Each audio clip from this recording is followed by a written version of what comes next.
അത്യന്തം നാടകീയ രംഗങ്ങളാണ് ഇന്നലെ പാർലമെന്റിലുണ്ടായത്. പ്രതിപക്ഷത്തിന്റെ കടുത്ത പ്രതിഷേധവും ബഹളവും.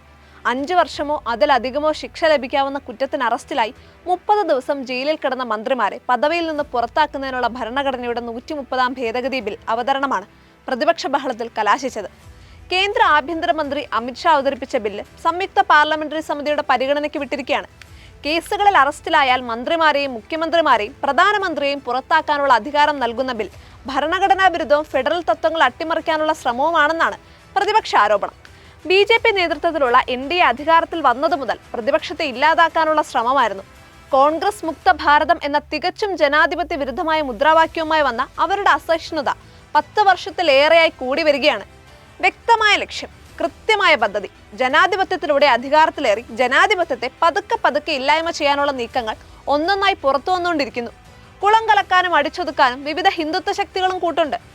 നാളെ നിങ്ങൾ ഏത് മുഖ്യമന്ത്രിയും കേസിൽ കൊടുക്കും, ജയിലിലാക്കും, 30 ദിവസം അവിടെ കിടത്തിയ ശേഷം അധികാരത്തിൽ നിന്ന് പുറത്താക്കും. ഇത് ജനാധിപത്യ വിരുദ്ധവും ഭരണഘടനാ വിരുദ്ധവുമാണ് എന്ന കോൺഗ്രസ് നേതാവ് പ്രിയങ്ക ഗാന്ധിയുടെ വാക്കുകളിൽ പ്രതിപക്ഷ രോഷത്തിന്റെ കനലുണ്ടായിരുന്നു. പ്രതിപക്ഷ എംപിമാർ സഭയിൽ ബില്ല് കീറിയെറിഞ്ഞു. പ്രധാനമന്ത്രി നരേന്ദ്രമോദിയുടെ അധ്യക്ഷതയിൽ ചൊവ്വാഴ്ച ചേർന്ന കേന്ദ്ര മന്ത്രിസഭാ യോഗം ബില്ലിന് അനുമതി നൽകിയിരുന്നെങ്കിലും രാത്രി ഏറെ വൈകിയാണ് എംപിമാർക്കടക്കം ഇവയുടെ പകർപ്പ് കിട്ടിയത്. ആസൂത്രിത പ്രതിഷേധം ഭയന്നാകാം അർദ്ധരാത്രി കഴിഞ്ഞ ശേഷം മാത്രം വിവരങ്ങൾ പുറത്തുവിട്ടത്.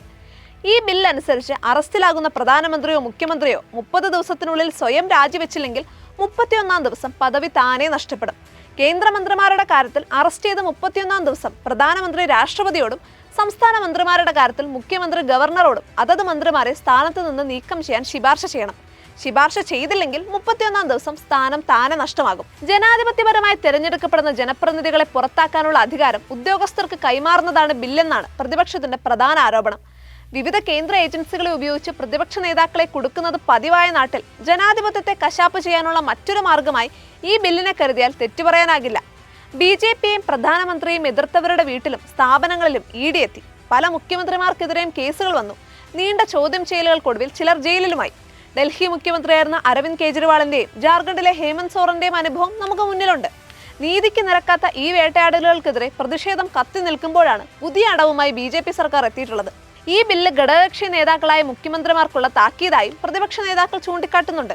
പോലീസും ഉദ്യോഗസ്ഥ വൃന്ദവും അധികാരത്തിനൊപ്പം എങ്ങനെയും വളയുന്ന നാട്ടിൽ ഒരാളെ ഇല്ലാത്ത കേസിൽപ്പെടുത്തി 1 മാസം ജയിലിലിടുക എന്നത് ഒട്ടും പ്രയാസമുള്ള കാര്യമല്ല.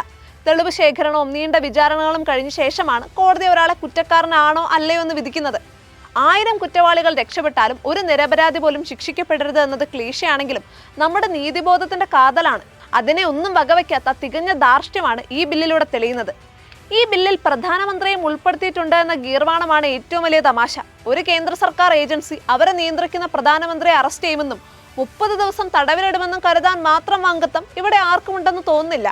ഈ ബില്ല് നിയമമാകാൻ ഇനിയും ഏറെ നടപടിക്രമങ്ങളിലൂടെ കടന്നു പോകേണ്ടതുണ്ട്. മോദി ഭരണകാലത്ത് കടുത്ത പ്രതിഷേധത്തെ തുടർന്ന് പല ബില്ലുകളും പിൻവലിക്കുകയോ അവയിൽ മാറ്റം വരുത്തുകയോ ചെയ്യേണ്ടി വന്നിട്ടുണ്ട് എന്നത് ആശ്വാസകരമാണ്. എങ്കിലും നിതാന്ത ജാഗ്രത പുലർത്തി ചെറുത്തു നിൽക്കുക മാത്രമാണ് ഇന്ത്യയുടെ ജനാധിപത്യവും ഫെഡറൽ സ്വഭാവവും സംരക്ഷിക്കാൻ നമുക്ക് മുന്നിലുള്ള ഏക പോംവഴി.